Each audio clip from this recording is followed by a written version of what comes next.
Voltamos, né? Foi rápido? Então, vamos lá. Então, vamos dar agora início à aula de número 51, ok? Continuando, só que agora a gente está falando das proposições categóricas de Aristóteles dentro dos diagramas lógicos, né? Então, agora a gente vai ver silogismo categórico, perfeito? Bom, professor, silogismo a gente já vimos silogismo, mas agora é silogismo categórico. Então, vamos definir silogismo categórico, ou seja, uma sequência de 3 proposições categóricas, sendo as 2 primeiras premissas e a terceira e última a conclusão. Mesma coisa, premissa 1, premissa 2, conclusão. Perfeito? Só que agora aparecem as categóricas. Então, vamos dar iniciozinho ao nosso estudo aqui do silogismo categórico. Aí eu vou pegar aquela tabelinha que nós vimos no início lá das proposições categóricas de Aristóteles, né? Então, tá, olha só, vamos voltar aqui. Os gregos, tá? Ok? Eles atribuíram letrinhas.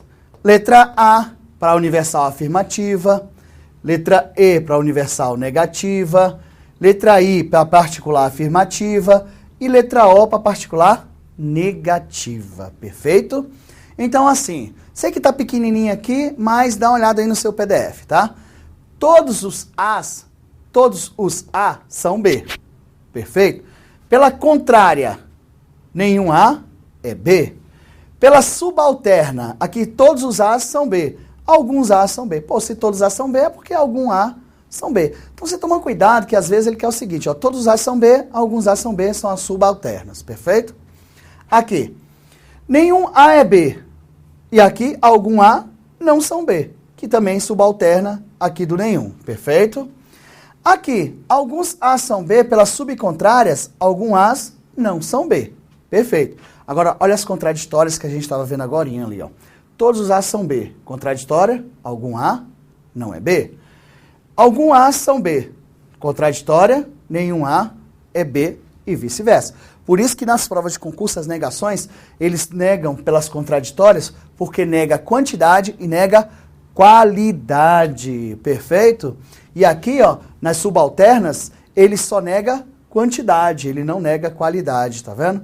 Aqui também nega quantidade, mas não nega a qualidade. E assim sucessivamente, por isso que nas provas de negações das categóricas, eles usam as contraditórias, porque nega tanto a quantidade quanto a qualidade. Perfeito? Ok? Chamado de quadrado mágico, ou tábua. Perfeito? Então é sempre assim, ó. Que daqui pra frente vai estar trabalhando com essas letras. A, E, I, O. Lembrando, A universal afirmativa, E universal negativa, I particular afirmativa e O particular negativo. Professor, tem alguma coisa a ver esse lance aí? Provavelmente sim. Olha só, você ter uma ideia do que possa vir a acontecer, né? Bom, professor, põe aí no quadro pra gente. Ó,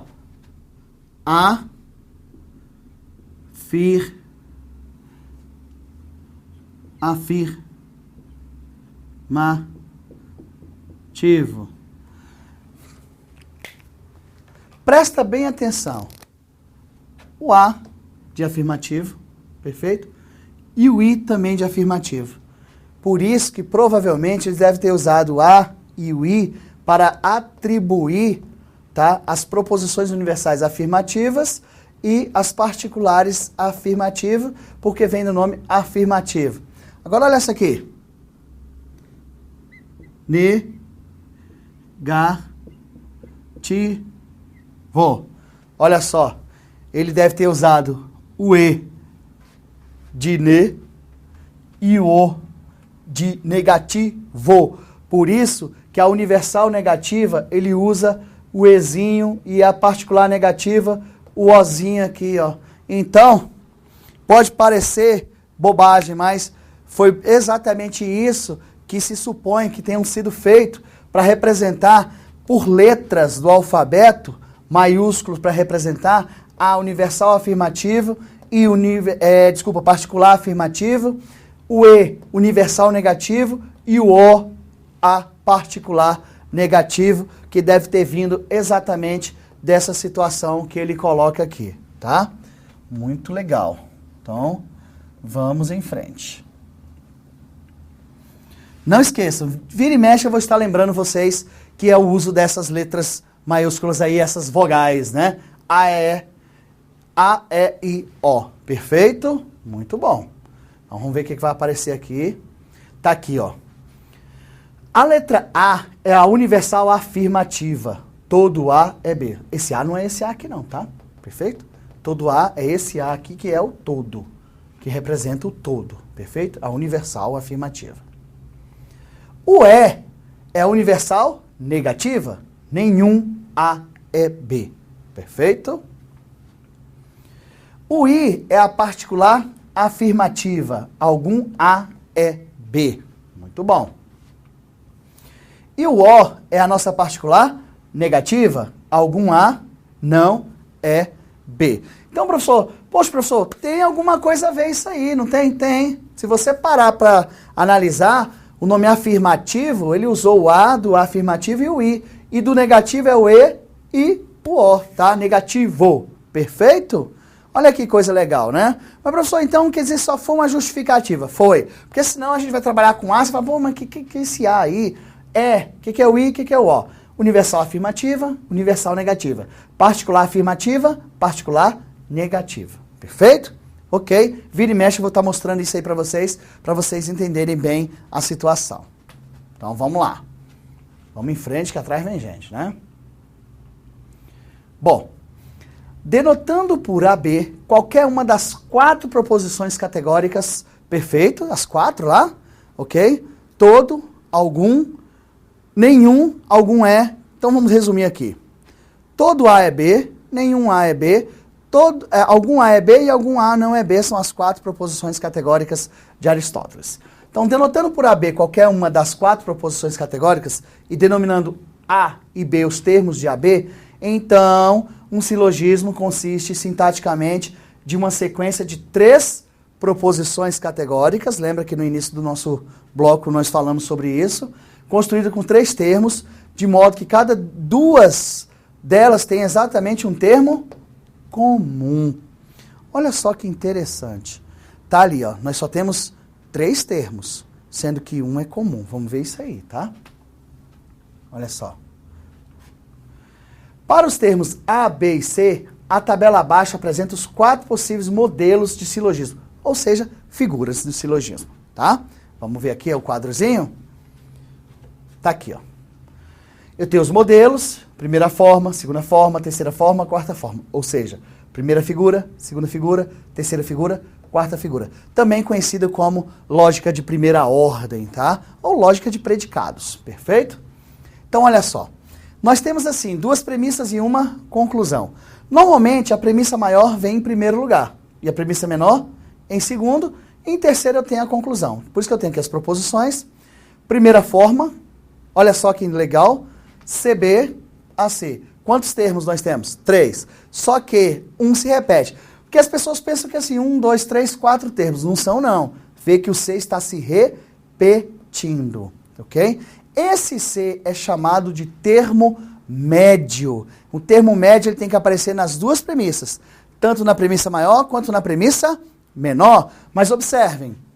Observem que o termo médio ele não aparece na conclusão. Isso quer dizer que ele tem que ser eliminado. Isso vai aparecer nas regras, tá? Eu estou adiantando para vocês, mas olha só. Aqui, termo médio, termo médio.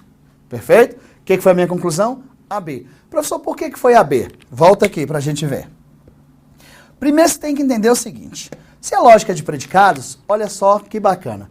O C, por ter aparecido primeiro aqui, está fazendo o papel de sujeito na premissa maior, ok? E de predicado na premissa menor. A primeira figura, que é da primeira forma, o termo médio, ele faz papel de sujeito na maior e de predicado na menor.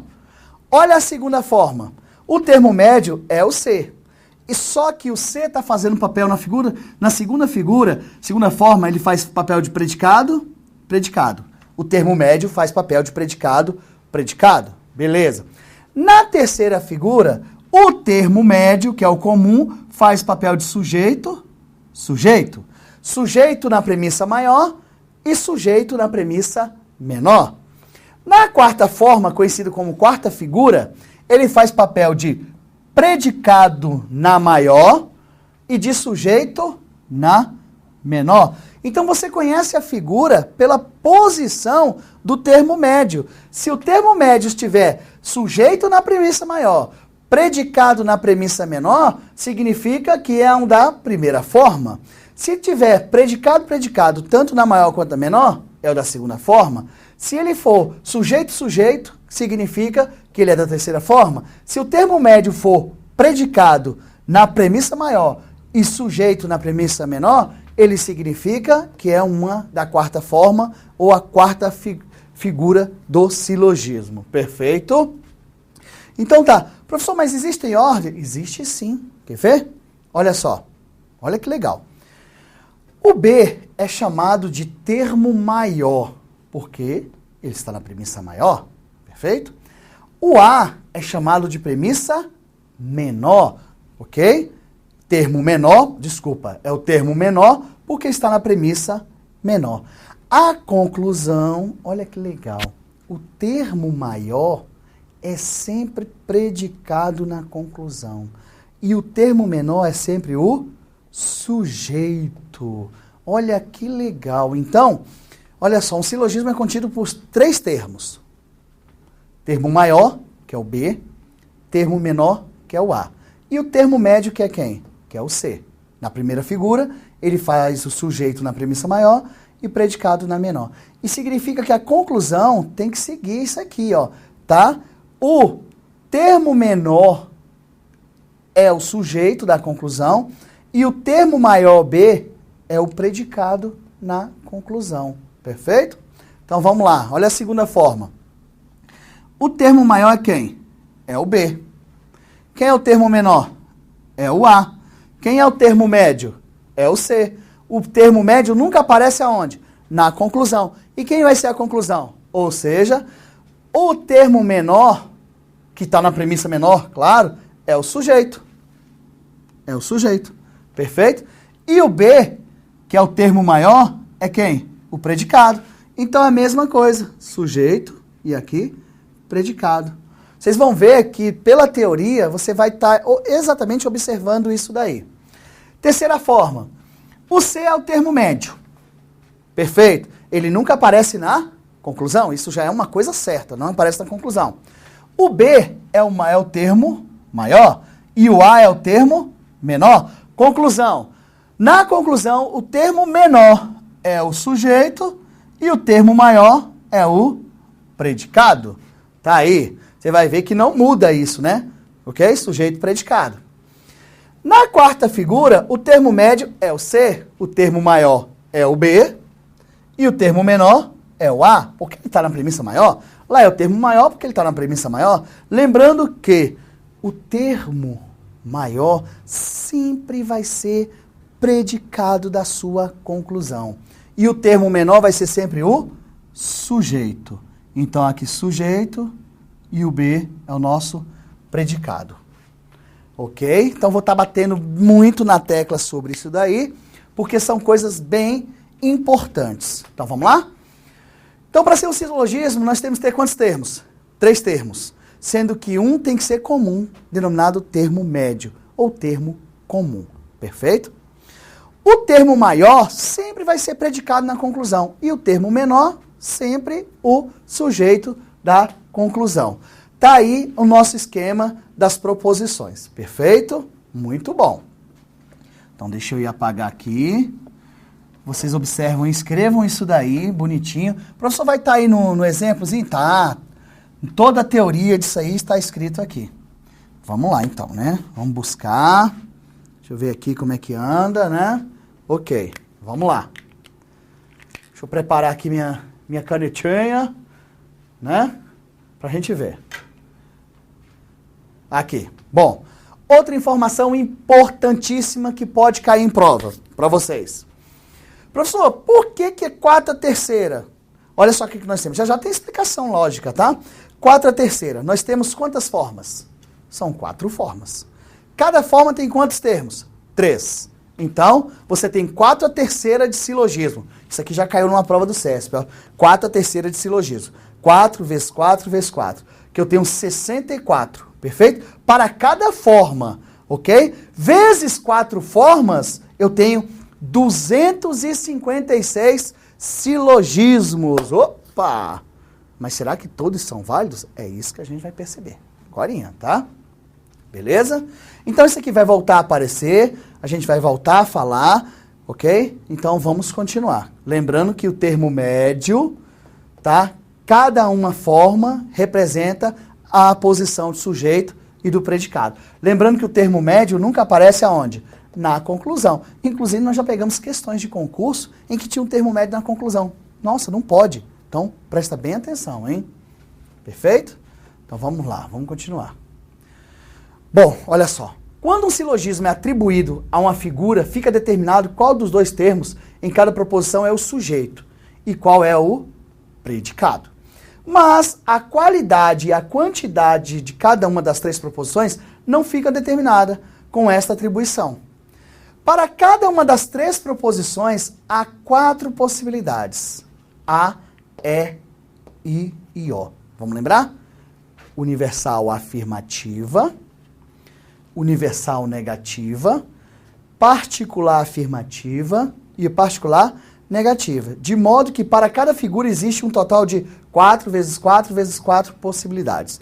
4 vezes 4 vezes 4. Então, leve isso para a sua prova, tá? Porque eles podem fazer esse tipo de afirmação, no caso do CESP, ou tipo de pergunta, no caso da FCC, ESAF, Fundação Getúlio Vargas, Cetro e outras bancas por aí, tá? Então, vamos lá.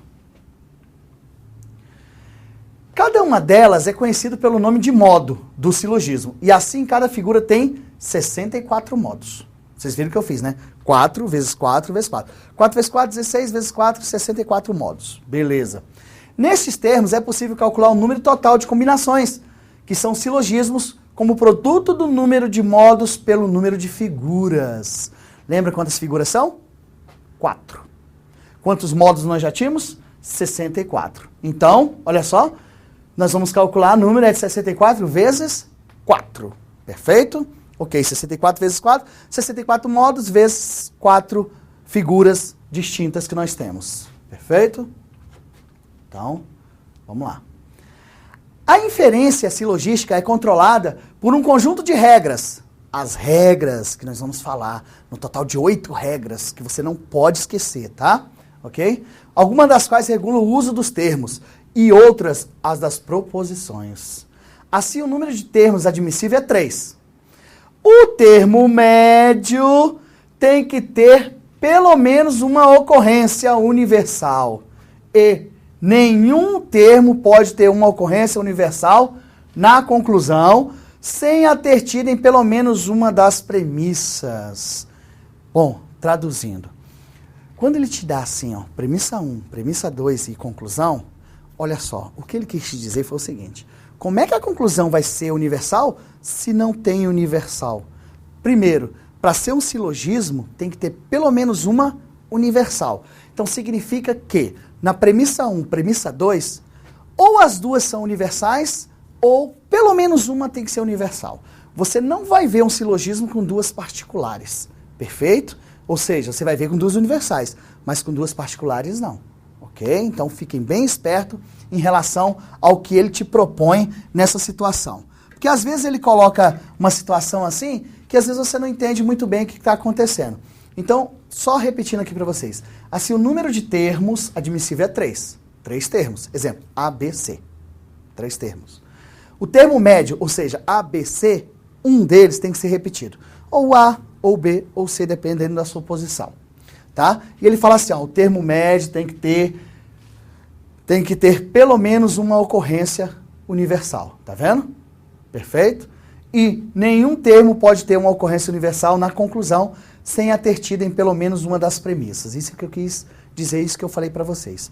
Nas premissas, ou as duas são universais, ou pelo menos uma é universal. Professor, você falou a mesma coisa. Isso, quando eu falo pelo menos uma é universal, pode ser que tenha uma ou duas. Impossível não ter nenhuma. E é a mesma coisa se eu disser que eu tenho duas particulares e uma resposta é universal. Não pode. Tá? Então isso pode esquecer. Perfeito? Então, vamos continuar. Vamos lá. Beleza? Então vamos buscar aqui. O número total de proposições também é 3. 3 proposições, perfeito? 3 termos, 3 proposições. Silogismo é isso, uma sequência de 3 proposições. As 2 primeiras premissas e a terceira a conclusão. Muito bem. O número total de proposições também é 3. De 2 premissas negativas, nada se segue qualquer conclusão. Espera aí. O que ele quis dizer com isso? Isso aí, ele está resumindo uma coisa que a gente vai fazer lá no final, que são as regras. Exemplo. Ou seja, você não tem silogismo com 2 premissas negativas. Premissa 1 negativa, premissa 2 negativa? Não pode. Professor, pode uma? Sim, uma pode. 2, não. O que ele quis dizer é que de 2 premissas negativas, nada se conclui porque não existe, tá? Você não consegue fazer. Beleza. E se pelo menos uma premissa é negativa, a conclusão tem que ser negativa. Mas peraí. Então, olha só. Na verdade, não é pelo menos uma premissa negativa, não, tá? Tem que ser apenas uma, ok? Pelo menos uma. Eu tirei isso aqui de um livro e a gente consegue ver alguns erros, né? Então tá. E se a premissa, se uma delas for negativa, a conclusão tem que ser negativa. Resta mencionar ainda no que diz respeito às premissas que de 2 premissas particulares, nada se segue qualquer conclusão. Então isso aí ele está dizendo justamente, você não vai ter um silogismo com 2 premissas particulares. Você tem que entender que tem que ter pelo menos uma universal. Perfeito? Muito bom. Então vamos em frente, né? Para a gente entender muito melhor do que está escrito aí. Bom, tá aqui, ó. Se os 64 vezes 4 vão dar 256 silogismos, são avaliados a partir desse conjunto de regras. Só que 232 não as satisfazem. Então, 232 você já elimina. Restam, assim, apenas 24 combinações, que são silogismos válidos. Destes 24, ainda se pode eliminar 5, por estabelecer uma conclusão mais fraca do que outra conclusão derivada a partir das mesmas premissas. Ok. Bom, professor, como assim? Olha só. Se você coloca na premissa 1 uma universal, premissa 2 outra universal, e dá uma conclusão particular, tá? Então o que acontece? Você está fazendo assim, peraí, universal, universal, particular. Não é melhor você fazer universal, universal, universal? É isso que ele quis dizer. Ele quis dizer que universal, universal, é melhor dar uma resposta universal do que uma particular. Pode ser particular? Pode. Mas ela é mais fraca. Então, por isso que ele vai reduzindo os silogismos, tá? Vamos ver o que vai acontecer. Olha só. Um exemplo típico de 2 premissas universais afirmativas, segue-se uma conclusão universal afirmativa. E também uma conclusão particular afirmativa. É esta última que é redundante em relação à primeira, visto ser implicada por ela. Neste sentido, o número total de silogismos válidos e não redundantes é 19. Opa, de 24 caiu para quanto? 19, porque aqueles silogismos redundantes. Perfeito? Então, universal com universal, uma conclusão universal. Mas também pode ser universal, universal, uma conclusão particular. Mas para quê? Né? Para que você vai fazer dessa forma, se você pode ter alguma coisa no sentido. Perfeito? Ok. Então vamos ver assim, ó, só para você sentir aqui, ó. Ah, olha só que bacana. Figura 1. Lembrando que o termo médio, ele é sujeito no termo maior, na premissa maior, e predicado na menor. Na figura 2, o termo médio, ele é o quê? Ele é predicado na figura, no termo maior e predicado no menor. Na figura 3, o termo médio faz papel de sujeito na maior e sujeito na menor. E na figura 4, ele faz o papel de predicado na maior e de sujeito na menor.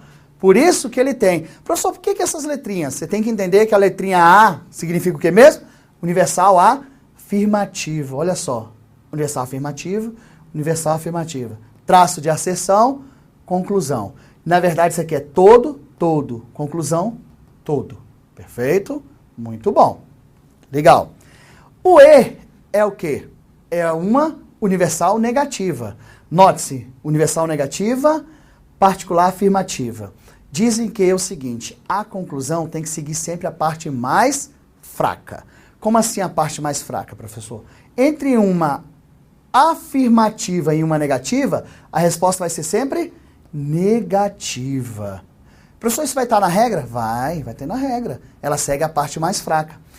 Aqui, entre uma universal afirmativa e uma particular afirmativa, vai dar a resposta uma particular afirmativa. Por quê? Segue a parte mais fraca. Então vamos lá, vamos ver o que é isso mesmo. Entre uma afirmativa e uma negativa, quem é a mais fraca? A negativa. Então a conclusão tem que ser negativa.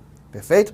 Entre uma universal e uma particular, quem é a mais fraca? A particular. Por isso que a conclusão tem que ser particular. Você sabia que esse pequeno detalhe te ajuda a resolver as questões de prova assim, ó?